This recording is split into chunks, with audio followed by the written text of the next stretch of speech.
¿Cómo les va, mis amigos del Archivo del Transporte Uruguayo? ¿Todo bien por ahí? Dado que seguimos creciendo a nivel de público en el canal, seguimos produciendo, por lo tanto. Me gustaría, antes de arrancar, darles un especial agradecimiento porque al final me terminan dando la razón de que hay un interés en lo que es la parte del ferrocarril histórico. Desde que empezamos a subir estos videos, han sumado al canal un montón de suscriptores. Quiere decir de que a la gente le interesa el tema de la parte cultural de nuestros ferrocarriles. Si bien es cierto que en algunas ocasiones hago una especie de catarsis con el canal cuando ocurre algo y hacemos esos programas de ATU TV donde denunciamos determinadas circunstancias que también es necesario, o sea, el canal tiene que verse obligado a cumplir varios roles. Lamentablemente también es un canal de denuncia de las atrocidades que ocurren en ocasiones. Quiero entonces agradecerles a todos los que encuentran interesante lo que nosotros hacemos. Tendrán que entender que hacer este tipo de videos lleva muchísimo tiempo. No es para nada sencillo armarlos, no es para nada sencillo diagramarlos, editarlos, grabar la voz en off. No es solamente grabarla y ponerle fotitos, hay que revisarla después todo lo que uno mismo habla. Y después de todo eso, entrar al armado del video, intentando con las cosas con las que contamos, hacer el trabajo. Es por eso que quiero justamente dar una leve explicación de por qué hacemos esto. Lo que a mí me gustaría no es hacer este tipo de videos como la única opción que nos queda para poder tener un espacio donde hacer una especie de conservatorio de lo que fueron nuestros ferrocarriles nacionales. Mi objetivo siempre fue apuntar a tener un museo real, con material real, donde sí hubiera una parte de archivo y por supuesto siempre he intentado apuntar a un archivo que fuera inclusivo y que fuera principalmente en línea. En estos 10 años que van a ser ahora en octubre, el 7 de octubre, del Archivo del Transporte Uruguayo, algunas de las cosas que nos hemos propuesto se han logrado. Algunas. Se logró mucho. Van a sonar un poco duras mis palabras, pero no dejan de ser la realidad. A mi forma de verlo, nunca va a existir un museo ferroviario real. Nunca va a existir porque no hay un interés de que eso exista. A las dos instituciones que son las más capacitadas para hacerlo, nadie las ayuda. Pero así en algún momento se lograra tener un interés y se lograran tener los recursos y tener un espacio físico que tampoco es fácil, porque preservar ferrocarriles no es una tarea sencilla. Así en algún momento la cosa cambiara. Lo que yo siempre me pregunto es, bárbaro, si en algún momento se logra, ¿qué es lo que se va a preservar? ¿Qué va a quedar cuando nos demos cuenta de que hay que salvar nuestra identidad como sociedad? ¿Qué es lo que va a quedar? No va a quedar nada, porque ya hoy en día lo que queda es poco en comparación a lo que hubo y cada vez es más lo que se destruye. Y a mí realmente cadáveres de locomotoras tiradas en una plaza, eso no es preservar. Eso, a mi entender, es una forma de mutilar el patrimonio. Nunca fui partícipe de retirar de las vías un material rodante, sin importar lo que sea, de lo más chico a lo más grande, desde una zorra de vía hasta una locomotora. Sacarla de las vías significa condenarla casi que de por vida a una existencia efímera y a una existencia donde nunca va a poder desarrollar su naturaleza, que es circular. Lamentablemente, lejos estamos de comprender eso. Y las instituciones que se encargan de preservarlo, lejos están de poder hacerse un hueco y decir, acá plantamos bandera y tenemos el derecho a mostrar lo que hacemos y tenemos el derecho a mover lo que preservamos. No hay un interés de que eso pase, pero no está en las instituciones la culpa. La culpa está en los que toman las decisiones, que no se quieren arriesgar, que hacen la fácil, etc. Y esa es la razón por la cual yo decidí hace 10 años hacer este emprendimiento, el Archivo del Transporte Uruguayo, a modo de poder preservar, por lo menos, y es un poco triste decirlo así, pero la realidad, por lo menos lo que es la parte de fotografía, lo que es la parte de video, lo que es la parte de documento, Porque como decimos con un amigo que es uno de los que más trabaja conmigo en esto del archivo de transporte, que es el señor Daniel Rama, esto es lo único que va a quedar. Es el consuelo del pobre, decirlo de esta forma, pero ¿y qué otra tenemos? No hay más soluciones. No espero que ocurra ninguna cosa maravillosa, no espero ningún milagro. Dependo de el archivo que nos hacen llegar, porque esto lo hacemos entre todos. Acá no hay mayores o menores. Esto se logra gracias al aporte de muchas personas que tienen una foto en la casa, que nos la mandan, que tienen un dato. Eso es lo que ha formado este archivo gigantesco que tenemos hoy en día.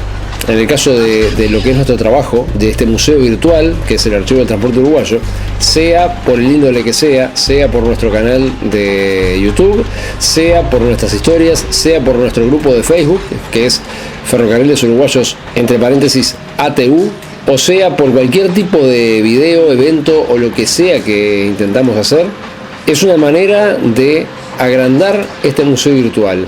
Algo que no tiene una locación física, algo que no tiene una base, sino que está ahí, a disponibilidad de todos ustedes. Y hoy, en este caso, vamos a ingresar en la parte de infraestructura y vamos a tratar una estación que nació de una forma rara para lo que son los estándares de nuestros ferrocarriles, y me parece interesante justamente tratarla. Sin ir a más, arrancamos este tercer video de las antologías del Archivo del Transporte Uruguayo con la historia de una estación que no se llamó así en un principio, pero que todos la conocemos como estación Kilómetro 144.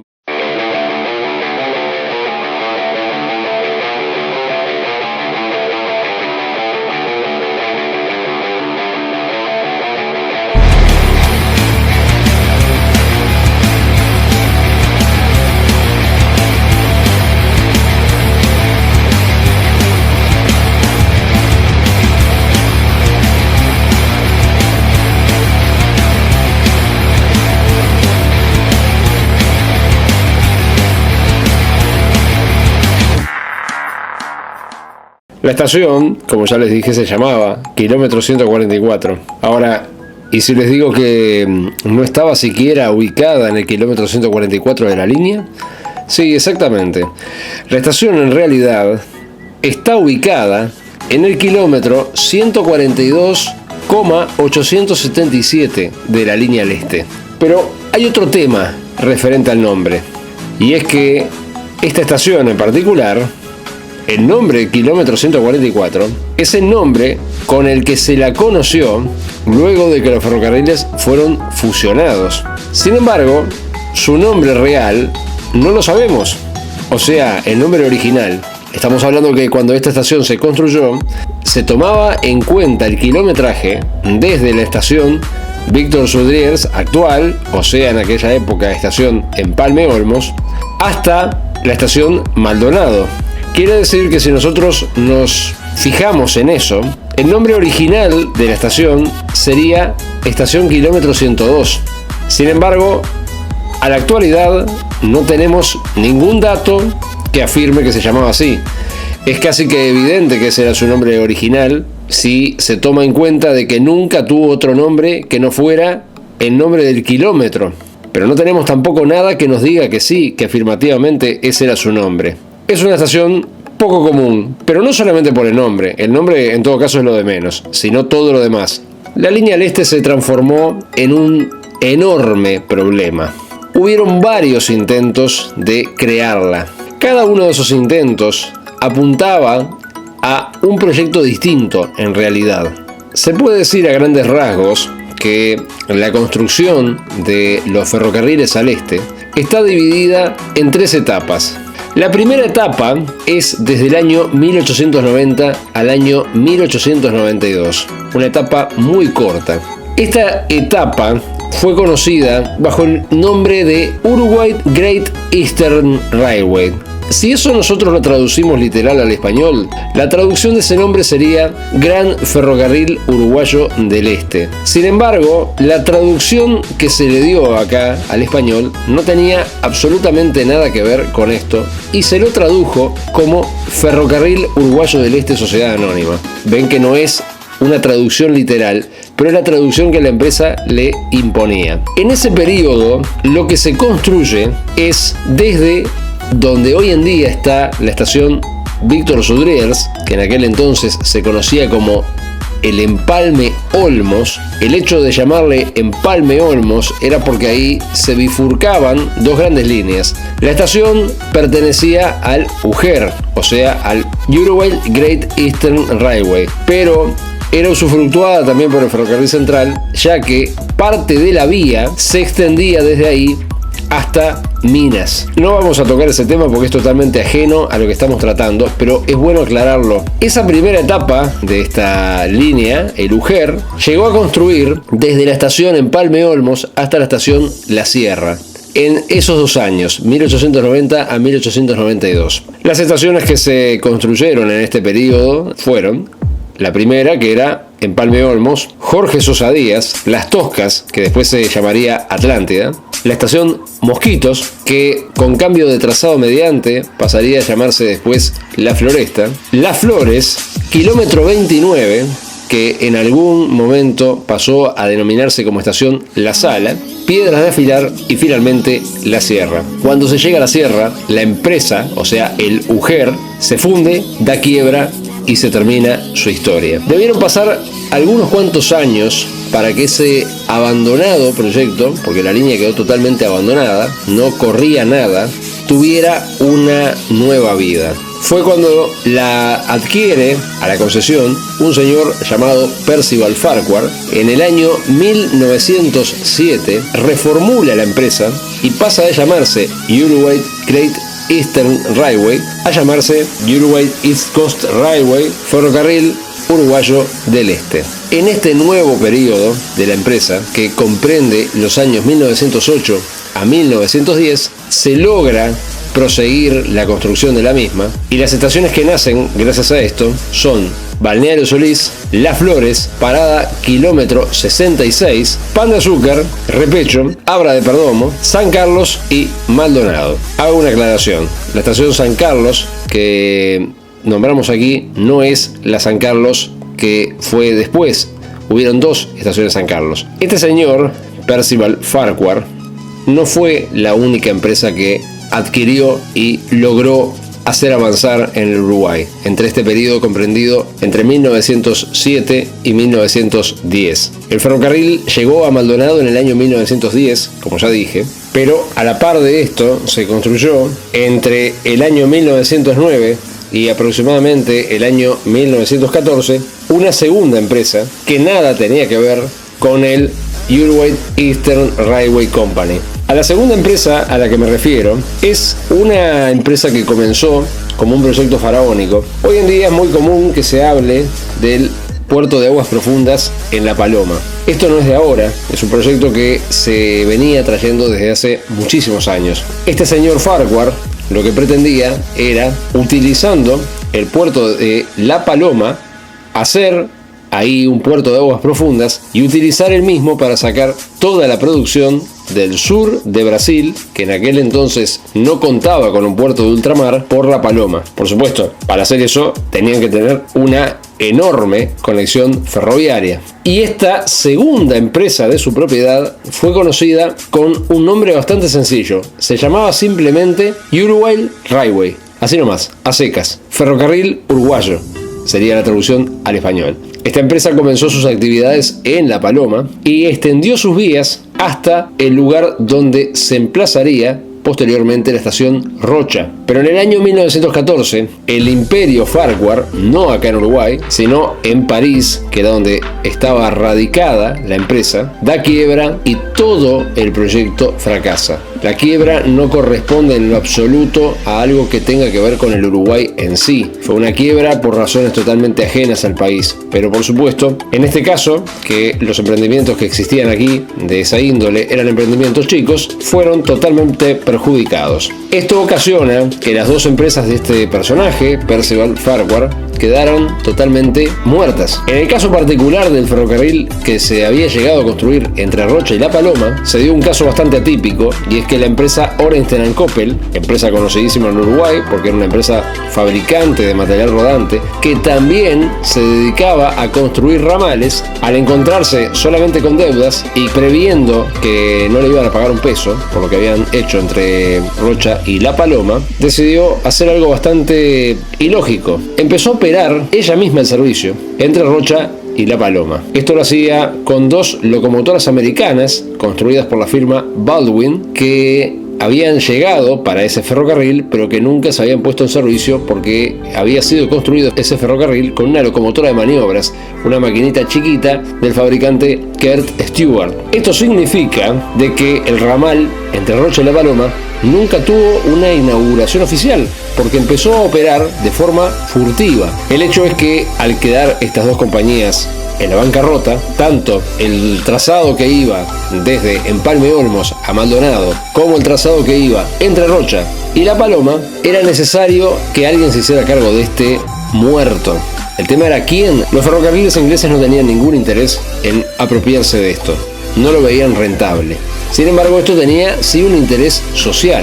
Era una forma de conectar lugares que, si no era por el tren, no tenían una conexión eficiente. No es que no hubieran medios de transporte alternativos, pero eran totalmente ineficaces en comparación a un ferrocarril. Estamos hablando de que lo que había en esa época eran carretas. Quiere decir que quedaba solamente una opción, y la opción se llamaba el Estado uruguayo. El Estado entonces decide comprar a estos 2 ferrocarriles. Pero esto no era un trago fácil de digerir.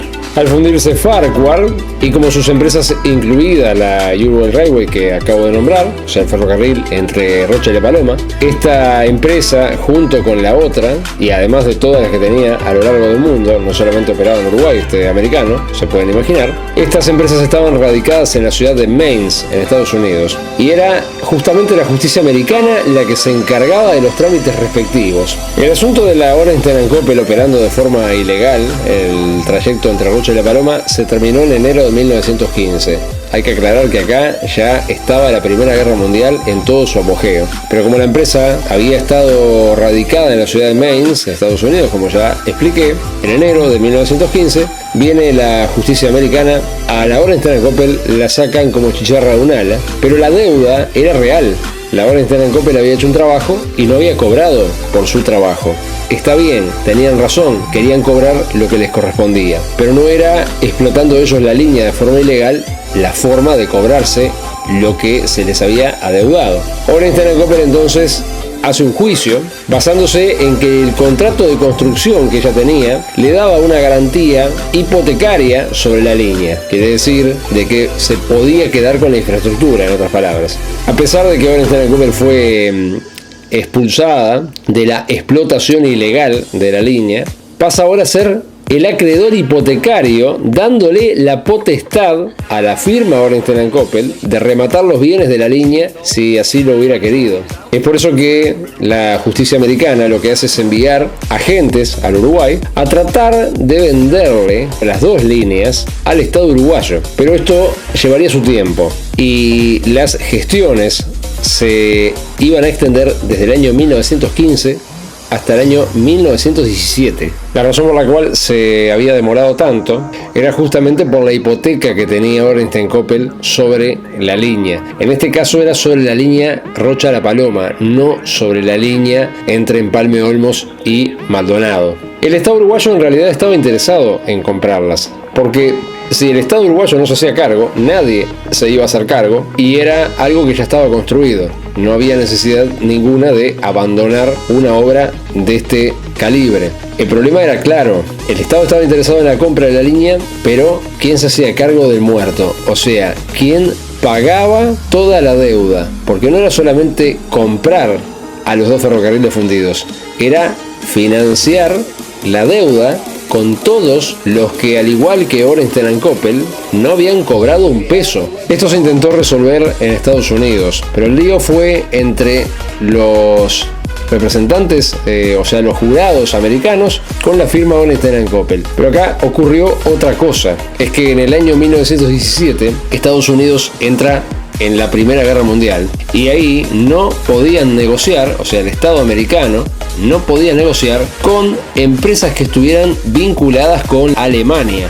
Y Ornstein & Koppel era justamente una empresa alemana. Así que esto embarró aún más la ya de por sí muy complicada situación. A modo de terminar con este lío, las negociaciones pasaron a realizarse en el Uruguay. Al final se llegó a un acuerdo luego de varias cosas legales, por no decir que hubieron cosas bastante turbias en el proceso, porque no se quería que el Estado uruguayo quedara en evidencia de que estaba pagándole a una compañía alemana. Era mal visto eso en aquella época. Una buena parte del dinero que se pagó fue a parar a Ornstein & Koppel en compensación por el trabajo hecho, y otra buena parte fue a parar a los acreedores americanos. Y se logró entonces, el día 30 de enero de 1919, que el Estado uruguayo pasara a ser el dueño del ferrocarril Rocha a La Paloma, la ex Uruguay Railway, como así también del ahora también extinto,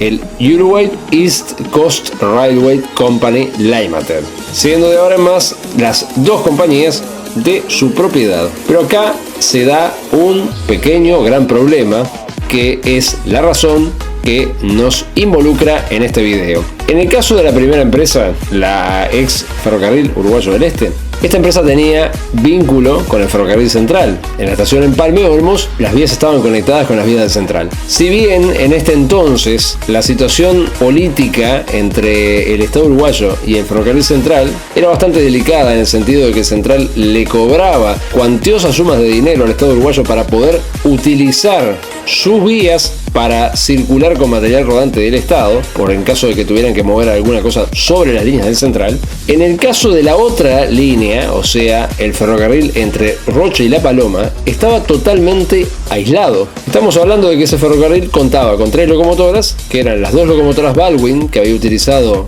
Ornstein & Koppel para operar la línea de forma ilícita, y la máquina de maniobras Kurt Stewart, que era la número 3. Esto lo que ocasionaba es que en realidad habían comprado dos cosas que, así desconectadas como se planteaba, no servían para nada. Es por eso que ese mismo día, 30 de enero de 1919, la División de Ferrocarriles del Ministerio de Obras Públicas, lo que hoy en día es el Ministerio de Transporte y Obras Públicas, hace un llamado a licitación para una construcción de un ramal que uniera la estación de Rocha con la estación de Maldonado.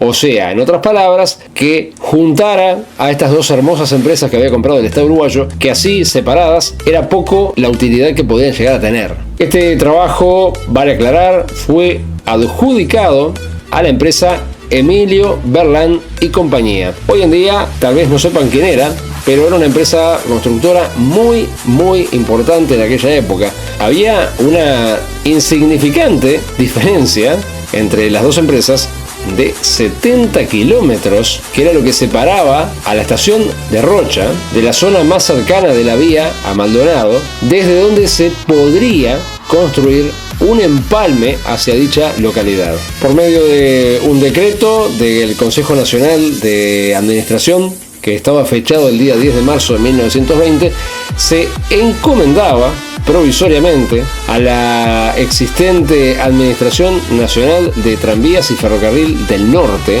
o sea que fue la primera empresa estatal de ferrocarriles que hubo en el país y que, como se puede apreciar, llevaba el nombre de la primera empresa de ferrocarriles que había sido nacionalizada en el país. Se le otorga a esta empresa la dirección de los ferrocarriles del Estado. Esto incluía, entre otros, a justamente la empresa que estaba ubicada entre la estación La Paloma y la estación Rocha, y a la otra empresa recientemente adquirida, también de ferrocarriles, que estaba ubicada entre la estación Empalme Olmos y la estación Maldonado. Nos damos cuenta que lo que estaba pasando acá era que el Estado había adquirido para este entonces a 4 empresas de ferrocarriles que se habían fundido, pero que había un pequeño gran problema. Todas ellas se ubicaban en diferentes situaciones geográficas del Uruguay y estaban alejadas entre sí por unos cuantos kilómetros. Quiere decir de que ninguna de estas empresas tenía una vinculación directa entre sí. Y lo que pasaba es que la empresa que las lograba vincular a todas era nada más ni nada menos que el Ferrocarril Central del Uruguay. O sea que si el Estado uruguayo se veía en la necesidad de hacer intercambio de material rodante, por ejemplo, entre las diferentes 4 empresas que ahora eran de su propiedad, se veía obligado, sí o sí, a pedirle permiso al Central para utilizar sus vías y circular con los trenes del Estado sobre las vías del Central. Eso era poco más que un cáncer, porque como ya les expliqué, el Central acostumbraba a hacer uso y abuso de esto y por lo tanto cobrarle al Estado cuantiosas sumas de dinero, a lo que el Estado posteriormente se lo tomaría de otra manera. Le dijeron, genial, así que ese es el problema. Bueno, entonces nosotros vamos a hacer una conexión propia con Montevideo, más precisamente con el puerto. Vamos a hacer una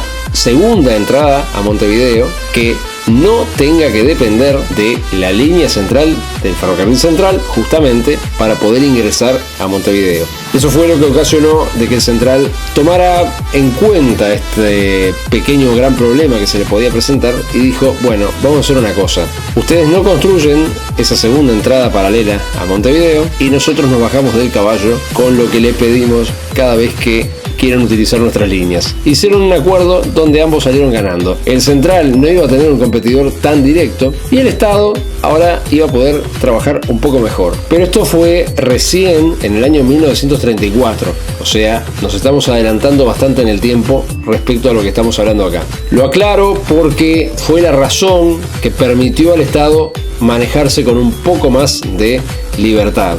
También es bueno destacar que el día 30 de junio de 1920 se aprueba la ley número 7232, que es la que crea a una nueva empresa de ferrocarriles, que es la Administración de los Ferrocarriles y Tranvías del Estado, conocida popularmente como AFTE, no AFE, AFTE. Esta empresa entonces lo que hace es tomar la administración de la misma, el control de la línea Rocha a La Paloma, recibiéndola desde la Dirección de Ferrocarriles del Ministerio de Obras Públicas, quien a su vez también le traspasó el tramo de vía que perteneció a la compañía del Uruguay East Coast Railway Company, o sea, el ferrocarril comprendido entre Empalme Olmos y la ciudad de Maldonado. Cuando se comienza a diagramar la vía en dirección a Rocha, se manejan diferentes posibles conexiones.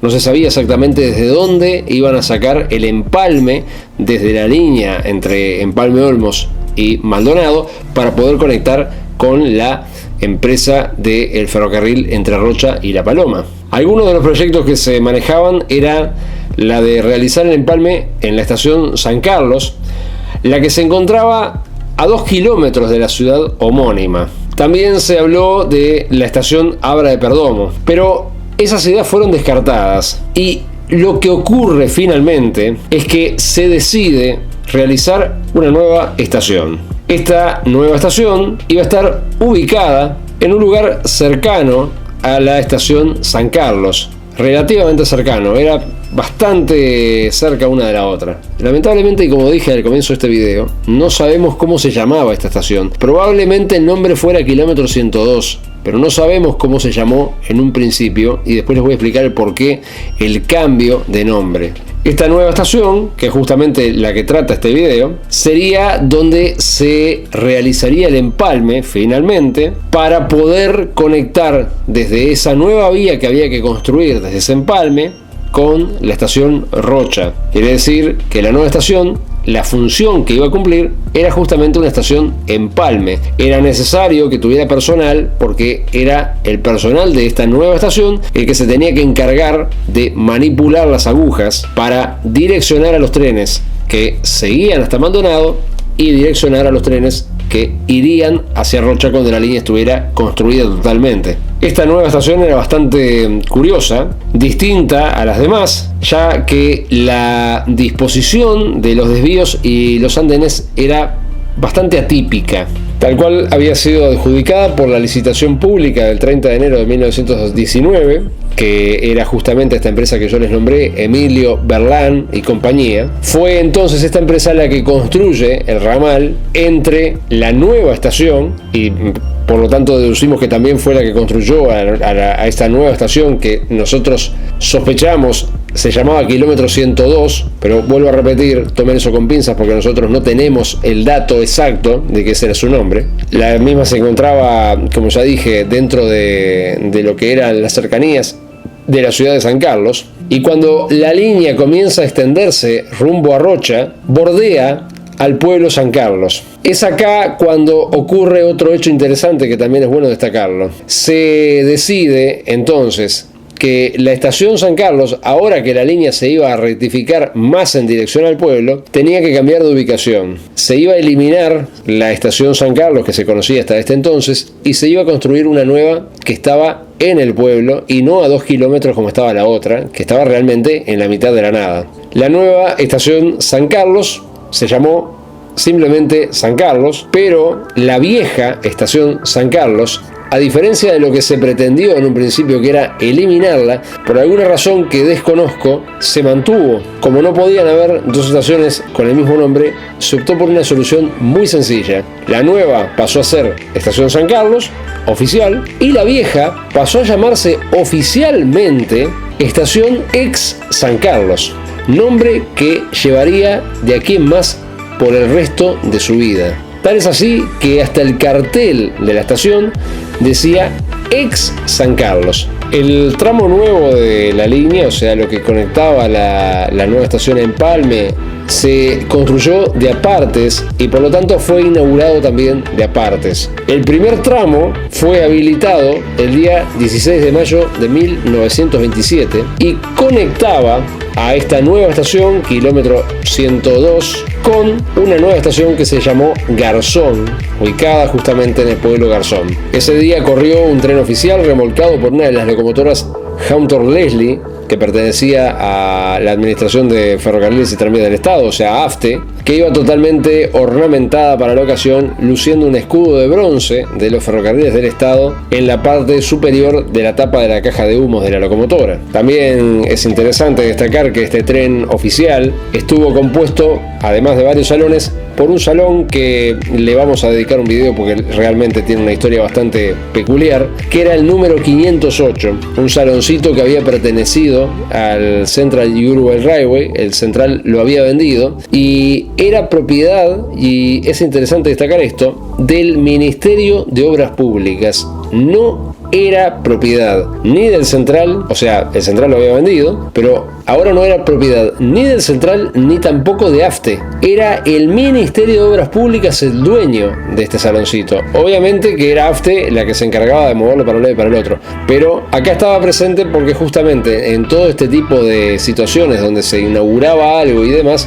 el 508 participaba. Y puedo agregarles también como dato que el día 20 de mayo de 1927 fueron habilitadas al público nuevas estaciones también, que eran la estación José Ignacio y la estación Garzón, que fue la que nombramos recientemente. Damos como concluida la parte esta de la conexión cuando el día 14 de enero de 1928 se logró llevar a cabo la inauguración oficial a Rocha, al quedar conectada la estación Garzón con la estación Rocha, quedando así unificados finalmente los dos ferrocarriles, acabando para siempre con el aislamiento del ex ferrocarril Rocha a La Paloma y del ex ferrocarril Uruguayo del Este. Ahora la línea era una sola, que corría desde Empalme Olmos hasta kilómetro 102. Vuelvo a repetir, tomemos ese nombre como un nombre ficticio o como un nombre tentativo, y en esta nueva estación, kilómetro 102, que es justamente la estación que trata este video,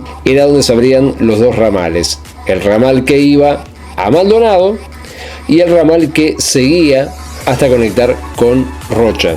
Fue recién el día 15 de enero de 1928 que comenzaron a circular los primeros servicios de pasajeros regulares, como así también los trenes de carga, en esta nueva parte de la línea, o sea, entre la estación kilómetro 102 y la estación Rocha propiamente dicha, con combinación a La Paloma. Para el año 1930 ocurrieron dos cosas interesantes. Primero, que se extiende la línea entre Maldonado y Punta del Este, y en segundo lugar, por medio de una emisión de bonos que realizó AFTE, se logró mejorar la infraestructura de toda la línea al este, desde las estaciones de Empalme Olmos hasta la estación kilómetro 102, eliminándose de esta forma la precaria enrieladura original de la línea. O sea, se cambiaron los rieles originales, que eran de 56 libras, iguales a los rieles que se encontraban en las líneas del litoral,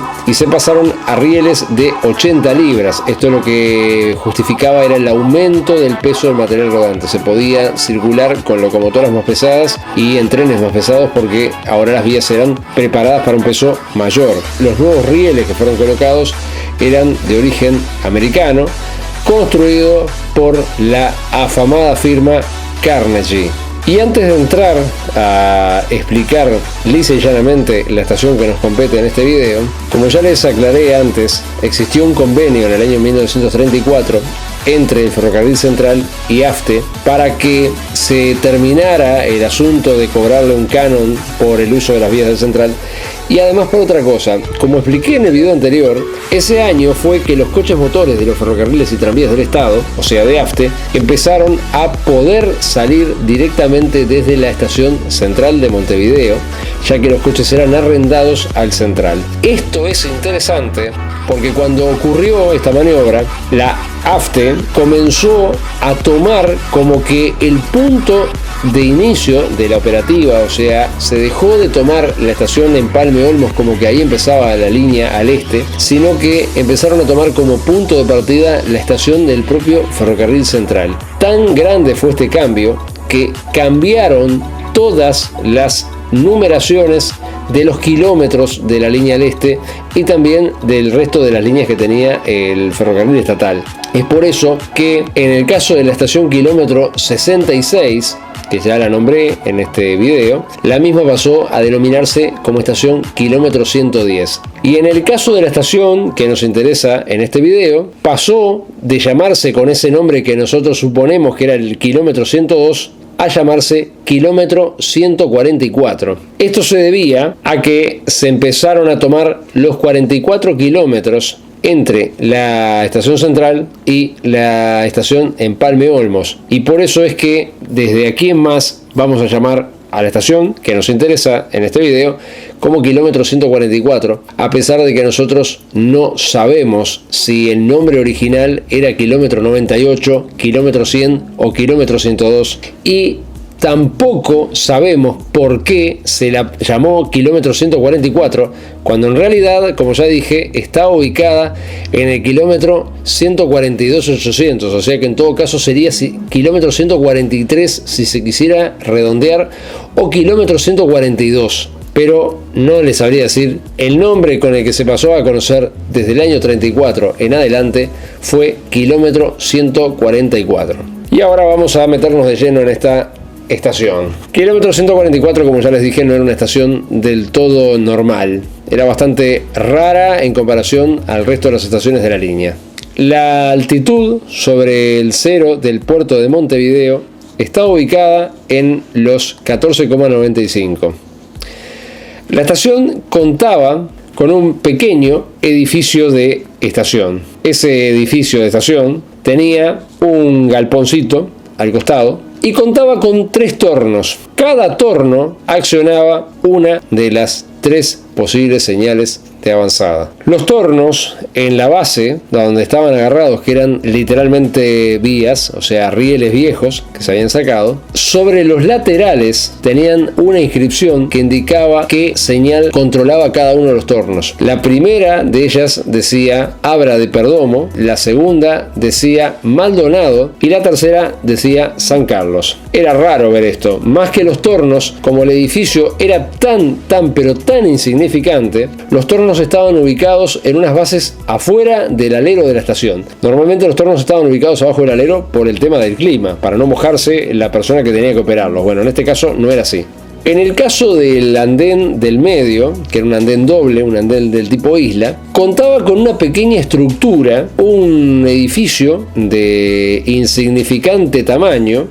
Era un techo a dos aguas que contaba con se sostenía sobre una estructura de metal, que eran literalmente vías antiguas que las habían colocado de forma vertical, clavadas en el piso, y eso lo que permitía era sostener el techo. Como pueden apreciar, kilómetro 144 no se caracterizaba por ser una estación que se hubiera construido con primera calidad, ni mucho menos. No es que usar rieles para hacer este tipo de cosas fuera algo negativo, pero no era algo construido con grandes intenciones, era construido con lo que había. Sin embargo, contaba con una cosa interesante: no tenía tanque de agua para las locomotoras, pero sí tenía un tanque de petróleo que estaba ubicado sobre la tercera vía en la salida de la estación, mirando casi que en dirección a la línea que salía hacia la ex San Carlos, o sea, hacia el ramal a Maldonado y Punta del Este. Se destacaban principalmente 5 edificios o 5 estructuras. La primera era el edificio de estación, un edificio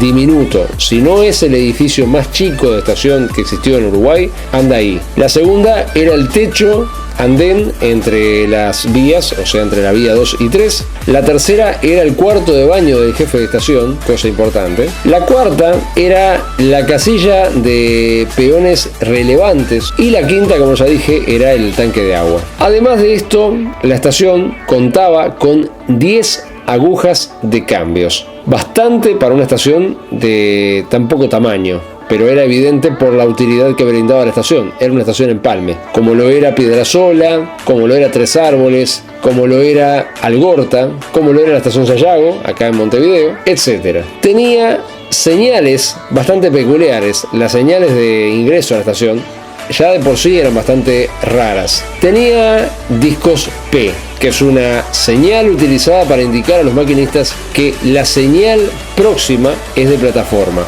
Voy a aclarar un poco esto para los que no están muy interiorizados en el tema de las señales. En las estaciones existían señales que eran las que permitían que los trenes pudieran acercarse o no a la estación. Cuando no se los dejaba acercar era porque había otro tren en la estación y tenían que esperar que ese tren se fuera para poder ingresar. En Uruguay, el sistema más utilizado era el sistema de las señales de avanzada, pero en una primera época la mayoría de las estaciones contaban con señales de plataforma. La diferencia está en que la señal de plataforma está ubicada sobre el andén de la estación, o sea, sobre la base donde está ubicada la estación. En el caso de las señales de avanzada, las señales de avanzada están ubicadas por reglamento, aunque eso no siempre se cumplía, a 500 metros antes de la entrada de la estación. Para poder manipularlas, en este caso, había un mecanismo que se accionaba por medio de unas lingas de acero, unos cables de acero, desde la estación. Podía ser por medio de la utilización de tornos, o sea, de enroscar y desenroscar una cadena, o de lo contrario, podía ser por medio de la utilización de una mesa de palancas. En el caso particular de la estación kilómetro 144, cuando comienza la operativa, no nace con sistema de señales de distancia, sino con señales de plataforma. Esto era bastante complicado porque tengan en cuenta que esta estación lo que tenía era un triángulo, básicamente, al igual que el triángulo de Sayago. Quiere decir que tenía que controlar 3 posibilidades distintas al mismo tiempo. La primera posibilidad eran los trenes que venían desde el lado de Montevideo, que pretendían entrar a la estación por el lado de Abra de Perdomo, que era la estación que estaba antes de kilómetro 144. La segunda posibilidad eran los trenes que pretendían entrar a la estación desde el lado de la nueva estación San Carlos, o sea, los que venían del lado de La Paloma y de Rocha. Y por último, la tercera posibilidad eran los trenes que pretendían desde el lado de la ex San Carlos, o sea, los trenes que venían de Maldonado, Punta del Este y la ex San Carlos que estaba relativamente cerca. Esto significa de que los operarios de esta estación, Empalme, como lo era kilómetro 144, no la tenían fácil. Si bien el tráfico de trenes tampoco era tan elevado, había que tener sumo cuidado al momento de habilitar a un tren a ingresar, porque tenían que no estarse ocupando las mismas vías porque podía ocurrir un accidente. Es por eso que la estación estaba dotada de 3 vías principales y tenía, además del andén de la estación, o sea, donde estaba ubicado el edificio de la estación, que era un edificio diminuto, un edificio de zinc muy pequeño, contaba con un andén isla en el medio. Esto lo que permitía es que podía hacer que entraran 3 trenes en paralelo a la estación, ya que contaba con 3 andenes. El andén de la estación, el andén del medio del lado de la vía que daba a la vía 2, entre la vía 2 y la vía 1, y otro andén que estaba del otro lado, o sea, había una garita en el medio, y ese segundo andén permitía que los trenes ingresaran a lo que vendría a ser la vía 3. Quiere decir que kilómetro 144 estaba capacitada para recibir a 3 trenes en paralelo. Se dan cuenta cuál era la utilidad de la estación. Entonces, de no existir esta estación, ¿quién controlaba qué tren entraba primero al empalme? La estación no solamente servía para controlar el empalme, o sea, para mover las agujas cuando un tren, supongamos que un tren venía de Abra de Perdomo, ¿no? Genial. Pero el tren no quería ir a Rocha, quería ir a Punta del Este. Quiere decir que alguien tenía que girar las agujas para que el tren pudiera viajar a Punta del Este, o sea, mover las agujas para que el tren, viniendo de Abra de Perdomo, pudiera ir a Punta del Este. La otra opción era cuando un tren venía de San Carlos, o sea, del lado de Rocha, pero no tenía intenciones de seguir hacia el lado de Montevideo, sino que lo que quería era seguir hacia el lado de Maldonado o Punta del Este. Podía ser, no era lo más común, pero podía ser que existiera un servicio de combinación. Supongamos un coche motor Brill. El coche motor venía de La Paloma, por ejemplo, pero su destino final no era Montevideo, sino Punta del Este. Quiere decir que, volvemos a lo mismo, tenía que haber un cambio que permitiera, o mejor dicho, una persona que hiciera el cambio para permitir que ese tren que venía de San Carlos, sin tocar la estación kilómetro 144, entraba por el triángulo y seguía, sin llegar siquiera a los andenes de la estación, hacia la ex San Carlos. Y la tercera opción era la misma. Un tren que venía desde Punta del Este o desde Maldonado y quería, por ejemplo, seguir a Rocha, podía ser lo mismo, entraba por el triángulo, que era la vía número 6, y se evitaba tener que siquiera llegar a los andenes de la estación 144. O bien, si quería venir a Punta del Este y quería seguir hacia el lado de Abra de Perdomo, ahí tenía que atravesar la estación kilómetro 144 y seguir hacia el lado de Abra de Perdomo. Por eso digo, era una estación que tenía una utilidad enorme y una responsabilidad enorme. Un fallo en una maniobra podía causar un choque, porque si bien, repito, no era una estación que tuviera demasiada carga de trenes, no era que pasara un tren por minuto, sí tenía que tener cuidado con qué tipo de habilitación les daba. Y por eso es que era terrible pensar hoy en día que tenía 3 señales, pero tenía 3 señales de plataforma. Eso significaba de que los trenes tenían que ingresar a la estación casi para poder ver qué tipo de señal había. Estamos hablando de que cuando habían 3 posibilidades, o sea, 3 posibles ingresos, que los 3 posibles ingresos tuvieran que llegar casi que a la estación para ver qué tipo de señal había, si estaban habilitados o no, era bastante riesgoso. Es por eso que se decide eliminar ese sistema de las señales de plataforma. Sin embargo, no se eliminó del todo, y esto también es un caso atípico. Una de las señales de plataforma permaneció en la estación kilómetro 144. Esa señal de plataforma entonces, junto con un disco P, obviamente, fue la que pasó a gobernar el acceso de los trenes que venían del lado de Abra de Perdomo, o sea, que venían de Montevideo. Quiere decir que esos trenes tenían que acercarse más a la estación para ver si la señal de plataforma le permitían al tren ingresar a la estación o no. Sin embargo, en los otros 2 casos se optó por eliminar las otras 2 señales de plataforma y colocar señales de distancia ubicadas a 500 metros del edificio de la estación.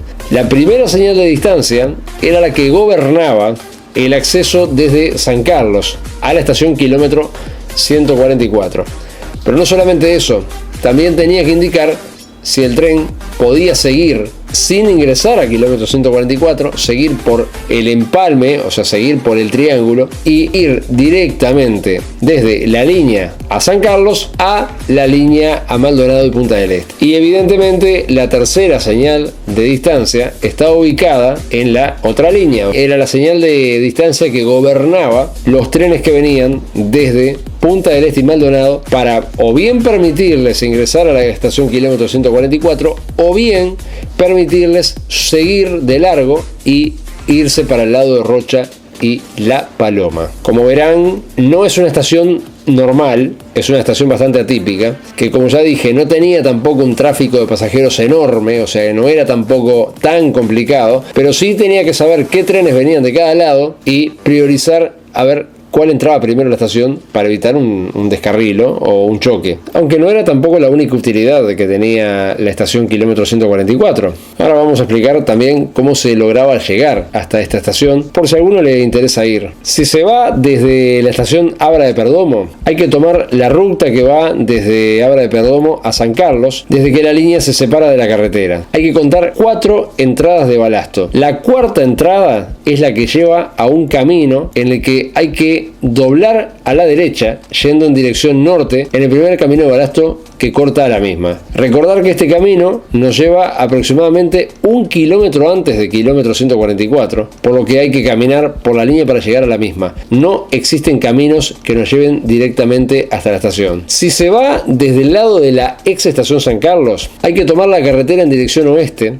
Cuando se llega a la calle que termina perpendicular a la calle por donde se venía circulando, hay que doblar hacia nuestra derecha y tomar la ruta que va hacia Abra de Perdomo hasta llegar al mismo punto que se detalla arriba. Como pueden apreciar, si bien no es difícil llegar a donde estaba la estación kilómetro 144, no es tampoco algo sumamente sencillo. Esta que estamos viendo acá es la única fotografía con la que se cuenta de un tren más o menos decoroso pasando por esta estación. Esta fotografía muestra a la General Electric número 1539, una General Electric 1500 con motor Alco. Atrás de ella un pequeño cubierto del ex central y posteriormente al cubierto se ve un salón Alan del tipo furgón con compartimento de pasajeros, claro está, y al fondo un salón Fiat. Es la mejor foto que tenemos de la estación. También se cuenta con esta fotografía que vemos aquí de 2 coches motores GAN 38 acoplados. Esta fotografía es obviamente posterior al año 38 porque fue cuando llegaron estos vehículos. Debe ser de principios de los 40 más o menos. Se llega a apreciar el tanque de petróleo que tenía la estación kilómetro 144. Y después lo otro que tenemos de esta estación es este pequeño fragmento de video que vamos a compartir acá con ustedes, que es insignificante, solamente una entrada de un coche motor aparentemente a la estación y ahí se corta la imagen. Lamentablemente es lo único que tenemos en material de video de esta estación, pero podemos estar agradecidos porque por lo menos tenemos algo. Cuando se hizo el video de la estación El Lago no teníamos nada. Y ahora vamos a contar un poco cómo terminó la vida esta estación kilómetro 144. Como todos saben, la línea del Este operó para pasajeros, en realidad toda la línea de AFE operó para pasajeros hasta el año 1988, que fue el año de la supresión. Cuando se suprime el sistema de pasajeros, se buscaba reducir el personal en el ente, política que se aplicó en toda la red obviamente, y en el caso de la línea al Este quedaron solamente 4 estaciones operativas de las 37 con las que llegó a contar la línea al Este. Las 4 estaciones que quedaron operativas fueron Sudriers, La Sierra, San Carlos y Rocha. Cuando digo San Carlos me refiero a la segunda San Carlos, no a la ex. Todas las demás que aún existían permanecían cerradas y evidentemente, como toda cosa que se abandona, empiezan los saqueos y a ser destrozadas. En el caso particular de 144, es evidente de que si bien estaba fuera de servicio, se la podía operar si se quisiera, porque si bien ya no había transporte de pasajeros, hubo sí una operativa en el año 1989, que vamos a pasar a continuación a destacar, de unos trenes GANS Mavac. La línea al Este tuvo primero que nada un año cerrada totalmente al tráfico, que estuvo totalmente abandonada entre el año 1988 y el año 1989. Ese año se reactiva la línea porque se empiezan a correr los trenes GANS Mavac, pero no corrían con trenes de pasajeros. Lo que hacían era entrar hasta Maldonado porque estaban probando vagones argentinos que eran de freno de aire, y como los Gans Mava que eran de freno de aire, hacían esto para probar qué desempeño tenían con los vagones argentinos. Se probaban la línea del este porque como la línea estaba abandonada, no había problema no interrumpían la operativa de nada, y si se quedaban o les pasaba cualquier cosa, allá adentro no jorobaban a nadie. Quiere decir que estos trenes fueron lo último que circuló por kilómetro 144 en lo que respecta, ojo al gol, escuchen bien, en lo que respecta a el empalme hasta la estación Maldonado. Posteriormente a esto, la línea Maldonado sería desmantelada desde la estación Maldonado hasta la entrada del cambio de la estación 144. Quiere decir que lo último que circuló por esa área, o sea, por esa parte del circuito, o sea, de donde estaba el brazo derecho, digámosle, del triángulo de 144, fueron los trenes Gans Mavac en el año 1989 con estos vagones argentinos. Aclaro que no fue lo último que circuló por 144, fue lo último que circuló por esa área de 144, o sea, por el ramal que anteriormente conectaba con Punta del Este y Maldonado. Recuerden que la estación Punta del Este había sido erradicada en el año 1983. Un hecho anecdótico, si se le quiere, que son esos misterios que uno no logra entender a qué se deben, es que en la parada del kilómetro 243-800, esta parada está ubicada sobre la línea a La Paloma. Esta parada lo que hacía era gobernar la entrada al triángulo desde el lado de Rocha, o sea, el triángulo que se abría dentro del Parque Andresito en La Paloma. Por un lado, o sea, hacia el lado izquierdo, el triángulo comunicaba con el puerto, y hacia el lado derecho comunicaba con la estación La Paloma. En esa estación, kilómetro 243-800, por lo menos hasta el año 2013, que fue la última vez que yo estuve en persona en ese lugar, se encontraba tirado un cartel de material que decía estación kilómetro 144. Estamos hablando de la parada 243-800, o sea, en la línea de La Paloma. ¿Qué hacía ese cartel ahí? No lo sé. Probablemente fuera el cartel original de la estación kilómetro 144, porque cuando la estación fue sacada de servicio se la desmanteló y no quedó ni el recuerdo. Quiere decir que es muy probable que por alguna razón el cartel haya sido llevado a esa parte de la red, ya que la línea de La Paloma se mantuvo en servicio algún pequeño tiempo más, porque hasta el año 1991 circularon unos servicios especiales de pescado congelado que era sacado desde el puerto de La Paloma. Así que no sabría decirles cómo fue que llegó ese cartel de kilómetro 144 a la parada esta que estaba ubicada sobre la línea La Paloma, muy cercana a la estación La Paloma. Estamos hablando de que la estación La Paloma está en el kilómetro 244 y esta parada en el kilómetro 243-800, quiere decir que está a 200 metros de la estación La Paloma. Y para cerrar el video les puedo decir que la línea al este se mantuvo operativa hasta el año 2002. Ahí fue que circularon los últimos trenes, que eran trenes de palos, o sea, durante toda la década del 90 esa línea estuvo inhabilitada para transporte de pasajeros. Lo único que operó eran trenes de palos, pero evidentemente todo tren que circulara entre Rocha y Montevideo tenía indefectiblemente que pasar por lo que quedaba de la estación 144. Hoy en día de la estación 144 no queda mucho, o sea que si quieren ir a conocerla, lo que van a encontrar es restos de la estación. Primero que nada, una de las cosas que queda es la señal de avanzada del lado de Abra de Perdomo. Yo no les dije antes, pero en algún momento la señal de plataforma, que fue la que quedó originalmente, fue eliminada y cambiada por una señal de avanzada, o sea que al final terminó teniendo 3 señales de avanzada la estación. Esa señal existe, se conserva el disco P que daba acceso desde el lado de Abra de Perdomo, el disco P, lo que queda del disco P, se conserva un tope, se conserva parte de la estructura esa que estaba en el medio, o sea, de ese andén techado que estaba en el medio, que permitía que otros trenes se ubicaran en la vía 2 y la vía 3. De eso, la última vez que yo estuve ahí, que fue en el año 2013, lo que quedaba eran las vías apuntando al cielo y 2 de los arcos que formaban el techo, donde los demás fueron totalmente saqueados, como se puede apreciar en esta foto que estamos mostrando, queda parte de uno de los edificios auxiliares que calculamos era la vivienda del jefe o el baño, es difícil saberlo. Queda solamente la base del tanque de petróleo con la cigüeña abajo, cosa interesante, pero el tanque no existe más. Queda también alguna de las marmitas que accionaban los cambios, que eran unas marmitas bastante extrañas, eran de origen aparentemente americano, unas marmitas que, a diferencia de las marmitas comunes del central que tenían el plato ese que había que levantarlo y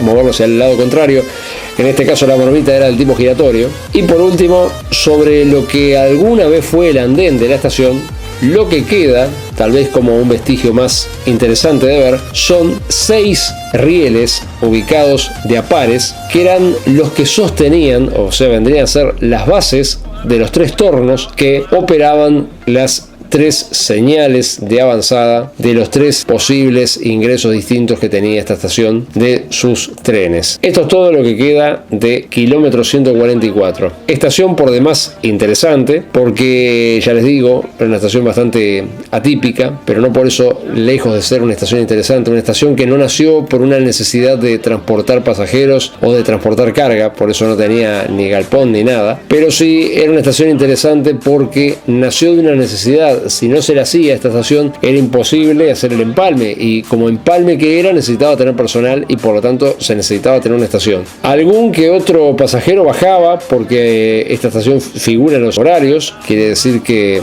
alguna actividad de pasajeros tenía, pero nunca fue una estación que se destacara ni por su edificio ni por su super infraestructura. Nos pareció interesante nombrarla porque, como ya les dije, era una estación bastante importante, bastante interesante, que permitía de esta manera poder comunicar 3 situaciones geográficas del país. Recibía los trenes desde el lado de Rocha, recibía los trenes desde el lado de Punta del Este y recibía también los trenes desde el lado de Hebra de Perdomo. O sea, era una estación que tuvo en su época, debe haber sido interesante de verla operar, pero bueno, como tantas cosas van quedando en el pasado, y como ocurre cada vez que se cierra una línea, que se abandona una línea, termina pasando esto: se la saquea, se desmantela todo lo que se puede. Y en el caso particular de esta estación, si bien no está ubicada en la mitad de la nada, está en un lugar que no es del todo inaccesible, y eso le juega en contra porque fue lo que dio lugar a que se robaran todo. No sé si se robaron el edificio de la estación, calculo que lo sacó AFE, no tengo la forma de decirles si pasó o no pasó, pero de que no quedó nada para robar, porque todo lo que se pudieron llevar se lo llevaron, eso sí es una realidad. Las vías todavía están, si van a visitarla les recomiendo no hagan como yo, no vayan del lado de Hebra de Perdomo porque es bastante complicado llegar, sino que vayan del lado del camino que va desde la estación ex San Carlos, que tampoco existe más, pero bueno, donde está ubicada la estación ex San Carlos, hacia el lado del pueblo San Carlos, es el camino que desemboca donde está la terminal de ómnibus de San Carlos. Por ahí es mucho más fácil llegar, lo único que tienen que hacer es saltar una alambrada y llegan a la estación, se llega a ver una de las señales de avanzada enseguida. Eso es lo más fácil que tienen para poder acceder a la misma, pero como ya pudieron ver en la fotografía que les mostramos, es muy pero muy escaso lo que van a poder ver de ella, porque realmente lo que queda es nada, pero nada. Kilómetro 144, queridos amigos del Archivo del Transporte Uruguayo, hasta aquí hemos transmitido. Nos estamos viendo en nuestro próximo video, y les recuerdo a todos que se pueden unir a nuestro canal activando también la campanita para que les lleguen las últimas notificaciones de todas las cosas que vamos subiendo y demás, y también se nos pueden unir en nuestro grupo oficial de Facebook, que es Ferrocarriles Uruguayos ATU. También nos pueden escribir al correo atuproducciones@gmail. Muchísimas gracias y nos estamos viendo en un próximo video.